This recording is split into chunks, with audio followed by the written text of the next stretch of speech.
పట్టణంలోని మల్లికార్జున స్వామి ఆలయంలో చివరి శ్రావణ సోమవారం సందర్భంగా నిర్వహించిన లక్ష బిల్వార్చన కార్యక్రమానికి ఎమ్మెల్యే వాకిటి శ్రీమతి హాజరయ్యారు. ఈ సందర్భంగా స్వామివారికి బిల్వపత్రులతో అభిషేకం నిర్వహించారు. అనంతరం అర్చక దంపతులు తిప్పయ్య స్వామి, నీలమ్మ శివునికి లక్ష బిల్వార్చన విశిష్టతను వివరించారు. ఆ తర్వాత మహా మంగళహారతి చేపట్టిన తర్వాత ఎమ్మెల్యేతో పాటు ఇతర నేతలకు అందరికీ తీర్థప్రసాదాలు అందజేశారు.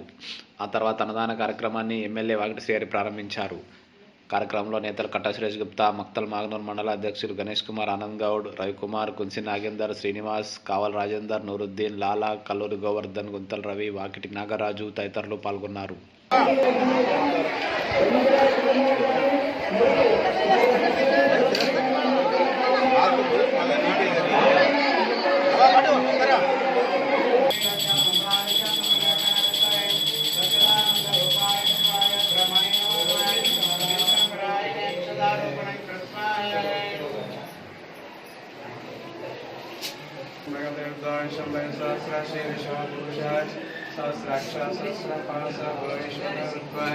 अत्यतिष्ठदशाङ्कुलं पुरुषेताशेषानः